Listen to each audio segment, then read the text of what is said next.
Assalamualaikum warahmatullahi wabarakatuh. Waalaikumsalam warahmatullahi wabarakatuh. Selamat pagi. Pagi, Bu. Baiklah, hari ini Ibu akan memulai pelajaran pada hari ini. Sebelumnya, marilah kita berdoa menurut kepercayaan kita masing-masing. Doa dimulai. Berdoa selesai. Baiklah, Ibu akan absen dulu ya. Ya, Bu. Baiklah, Kintana, Hadir, Bu. Ansela, Hadir, Bu. Rana. Hadir, Bu. Baiklah, hari ini siapa yang tidak hadir? Udin, Bu. Kenapa? Sakit, Bu. Oh, sakit. Oke. Sudah tahu pembahasan untuk pagi hari ini? Belum, Bu. Pagi hari ini kita akan membahas tentang Al-Quran dan hadis adalah pedoman hidupku.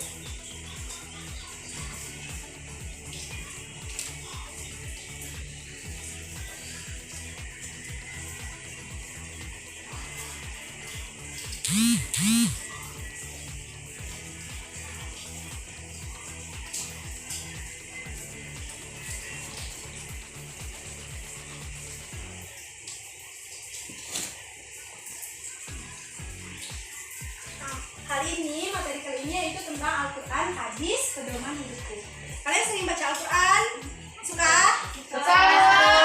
Pasti kan juga sudah mengenal tentang hadis Nabi Muhammad. Selamat. Baiklah. Ibu akan menjelaskan sedikit materi, yaitu Sudah. tentang memahami Al-Quran, hadis. Mana laporan Babi apa? Al-Quran merupakan berasal dari kata qira'ah, yaqru'u qira'atan Qur'anan, berarti yang dibaca atau bacaan. Jadi Al-Quran itu merupakan satu bacaan, di mana menurut istilahnya Al-Quran adalah kalam Allah yang diturunkan kepada Nabi Muhammad SAW dalam bahasa Arab yang sampai kepada kita secara mutawatir, ditulis dalam mushaf, dimulai dengan surat Al-Fatihah hingga surat An-Nas, membacanya sebagai sebuah ibadah, dan mukjizat Nabi Muhammad SAW. Itu merupakan istilah Al-Quran. Adapun kedudukan Al-Quran di dalam sumber hukum Islam yaitu merupakan sesuatu yang tinggi, karena segala sesuatu yang kita pelajari yaitu tentang pertama kali yang dibacakan pasti Al-Quran. Nah, selanjutnya yaitu adapun kandungan hukum dalam Al-Quran, yaitu ada akidah, ada syariah, serta ada akhlak. Akidah, syariah, akhlak.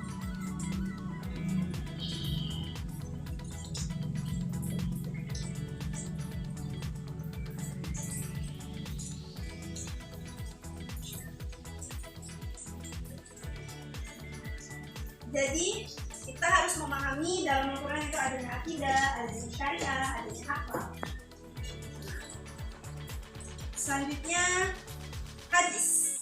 Pengertian hadis secara bahasa, hadis berarti perkataan atau ucapan. Jadi perkataan baik ucapan dari Nabi Muhammad SAW.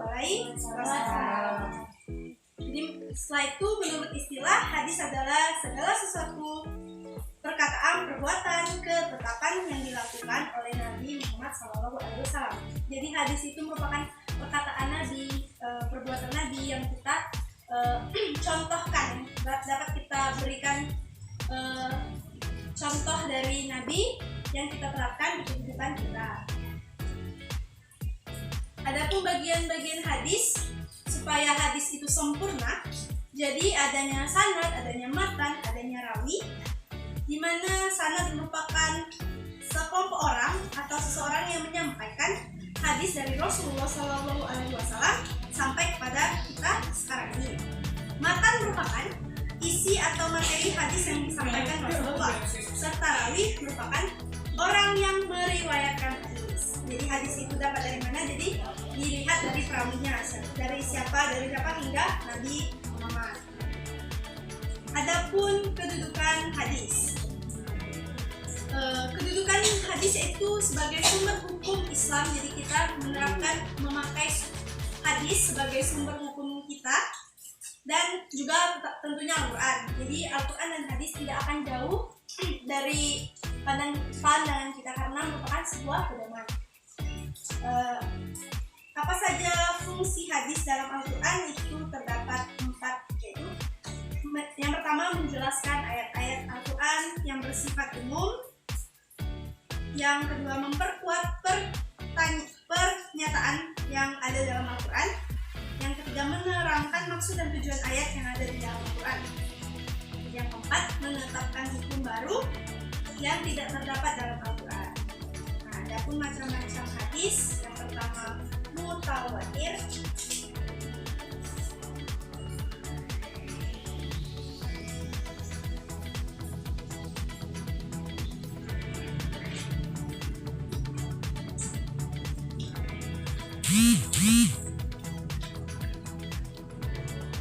Yang kedua yaitu hadis masyhur.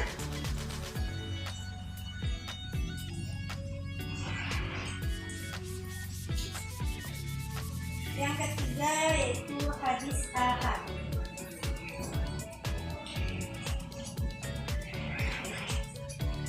Ini ada 3 kelompok macam-macam hadis.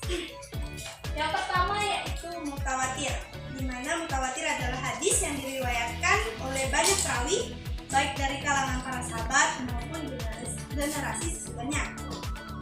Yang kedua yaitu hadis masyhur, di mana masyhur adalah hadis yang diriwayatkan oleh 2 orang sahabat atau lebih yang tidak mencapai derajat mutawatir, namun setelah itu tersebar dan diriwayatkan oleh sekian banyak tabi'in hingga tidak mungkin bersepakat dusta. Yang ketiga yaitu hadis ahad, di mana hadis yang hanya diriwayatkan oleh 1 atau 2 orang perawi sehingga tidak mencapai derajat mutawatir. Dilihat dari segi kualitas yang meriwayatkannya. Selanjutnya yaitu kita menjelaskan tentang ijtihad. Kedudukan pertama yaitu pengertian ijtihad dulu.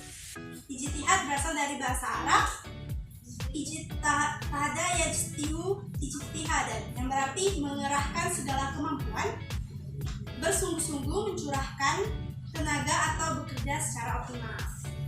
Dimana syarat-syaratnya yaitu memiliki pengetahuan yang luas, memiliki pemahaman, memahami cara merumuskan hukum, serta keluruhan akhlak mulia.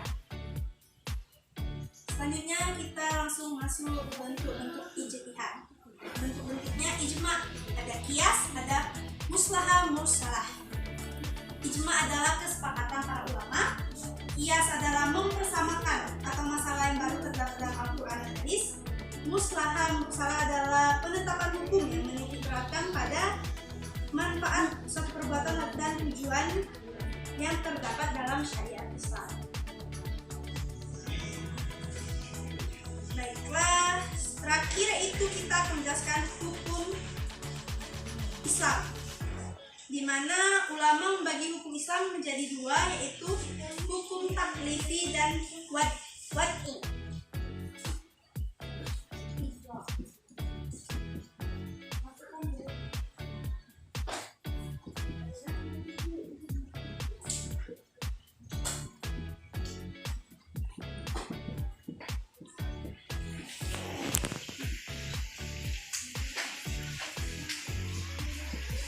Jadi hukum Islam itu terbagi menjadi 2, hukum wad'i dan taklifi, di mana hukum taklifi adalah tuntutan Allah yang berkaitan dengan perintah dan larangan, sedangkan hukum wad'i adalah perintah Allah yang merupakan sebab, syarat atau penghalang bagi adanya sesuatu.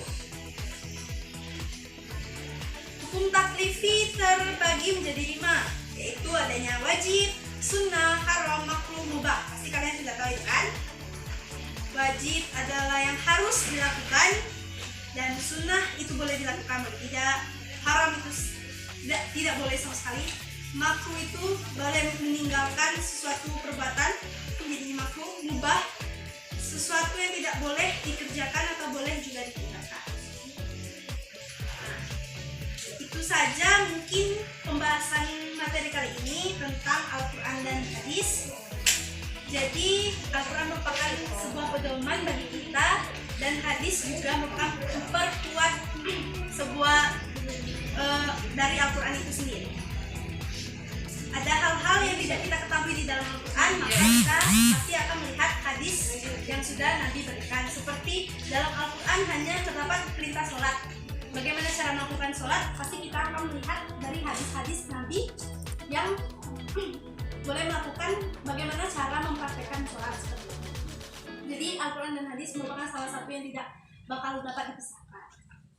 Paham anak-anak hari ini pelajarannya? Paham, Bu. Baiklah, itu saja mungkin yang dapat disampaikan pada hari ini. Bila kurang, Ibu mohon maaf.